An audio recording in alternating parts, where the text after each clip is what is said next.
Welcome back to my channel, Math and Language, and we're going to discuss business combinations, part 5, restructuring provisions. So let's have the core rule, yung the hands-tied test.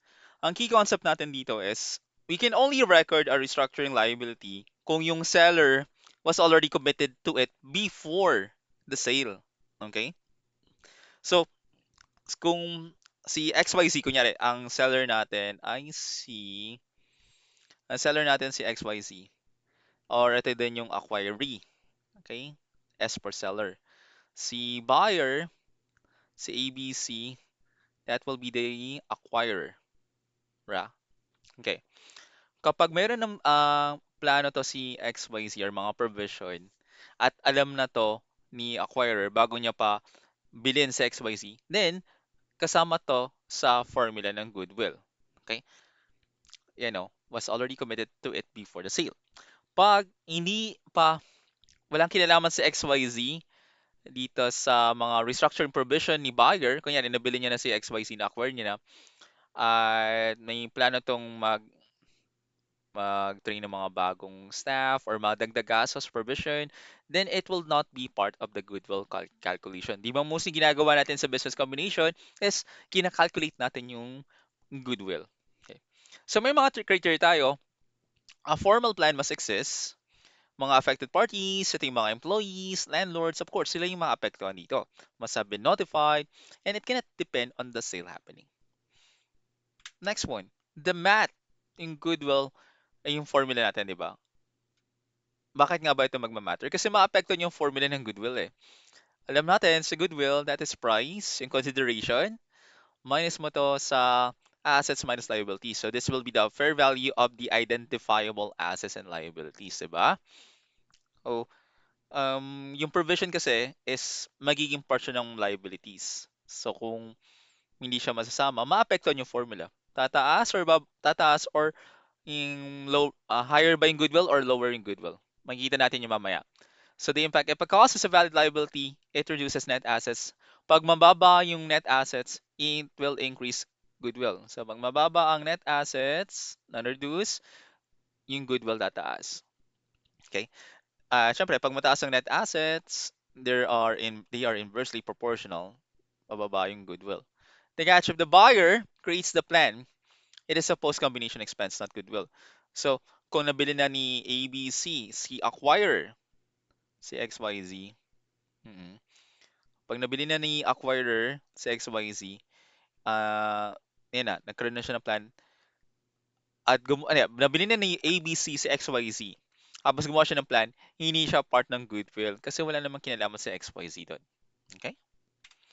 So let's have some example. Yung sa formula natin. Ito, same pattern tayo. Purchase price, 1 million pesos. Assets acquired, 1.6 M. Normal liabilities is 900K. Mga provision, ito, 200,000.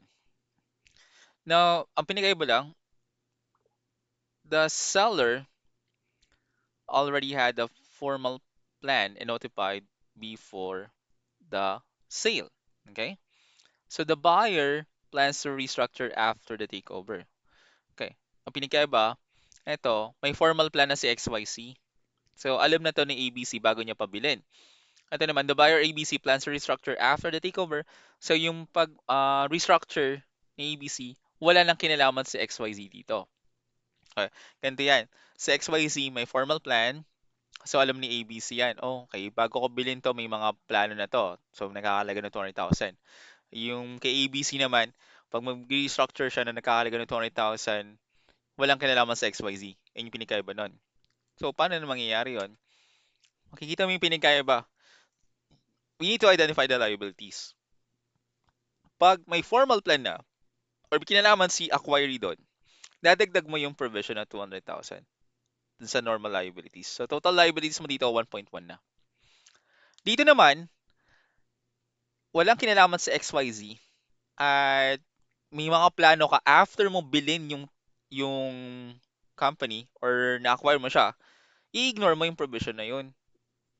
So, total liabilities mo, 900,000. Next, net assets natin, assets minus liabilities, mag-minus mo lang. ang asset natin dito is 1.6 minus mo ng 1.1, 500,000. Dito naman 1.6 minus 900,000, 700,000. Diba? At yung net assets natin, mas mataas yung nandito. Remember, kapag mas mataas ang net asset, nag-increase ang net asset, then bababa yung goodwill. At kapag bumaba ang net assets, tataas ang goodwill. Tingnan natin. Goodwill price minus net assets. Ang price natin, eto, 1 million. Minus mo ng 500,000. Then, ang goodwill natin is 500,000. Dito naman, purchase price mo, consideration is 1 million. Tapos ang net assets mo, 700,000. 300,000 to. Di ba? No, mapapansin mo, higher ang goodwill nito kapag kasama pa yung may kinalaman pa si XYZ doon. Ah, at pag walang kinalaman sa XYZ or mga post-plan na to ni ABC, lower yung goodwill. Kaya, ito yung sinasabi ko kanina sa impact. Wow. Okay. At least patunayan natin. Next, let's have an example scenarios. Seller XYZ officially announced a factory closure and sent layoff notices 1 week before the merger. So si seller daw, nag-announce siya ng factory closure at mag-layoff notices 1 week before the merger. Before the merger, ibig sabihin, bago pa si XYZ to bago pa magkaroon ng kontrata na bibili ni ABC si XYZ, acquire niya, na may formal na notification. So, may kinalaman sa XYZ doon. So, treatment, yes, this is a liability. Assume. So, included siya sa acquisition math. So, increases goodwill. Paano nag-increase yung goodwill? Ito yung kanina, di ba? Increase goodwill yan kasi kasama si XYZ dun sa formal plan. Kaya yun, no, napatunayan na natin sa math. Yan. Okay. Paano kapag yung buyer ABC plans to fire seller XYZ's marketing team after the takeover? So, si ABC, na-acquire niya na si XYZ, na-acquire niya si XYZ after, ang tawag dito, na-acquire niya na si XYZ before pa ng uh, takeover. Mali. Sorry. So, si ABC na-acquire niya si XYZ, di ba? So, after the takeover, pa- may plano siyang i-fire yung mga marketing team. So, na-acquire niya na, tapos sabi ni BC, tatanggalin ko yung mga empleyado ng marketing team. So, walang kinalaman sa XYZ doon. Kasi after na eh. So, no, this is the buyer's future decision. Excluded siya from acquisition math and recorded as expense later. Walang kinalaman si goodwill. Tawag dito, walang kinalaman si goodwill dito. Hindi maapektuhan yung goodwill dyan sa mga plano na ganito. Seller XYZ tells staff, if we are successfully bought, everyone gets a 50,000 bonus. Oh, sana all, di ba? Seller XYZ tells staff. So, si XYZ, kung nabilitaw tayo, bibigyan natin ng 50,000 bonus. No, this is a conditional. Okay, pag may conditional pala on the acquisition, it's not part. So, not an obligation until the deal closes, treated as a future expense. So, pag conditional siya ng acquisition, hindi. The only if plan, not counted siya. Mm. So, remember, the end na pala to. Accounting looks at what was owed by the seller, not what will be spent by the buyer. Okay? So, yun yung sa restructured provision natin. Okay? And that's the end of the lesson about business combinations, part 5, restructuring provisions natin. Okay, next lesson. Marami pa tayong mga next lesson dito. May mga intangible assets pa, yung mga leases, yan, yung mga income taxes. It will be on future videos. If you have questions or you need clarifications naman, please comment down. Again, this is James, your math and language instructor. Please like and subscribe.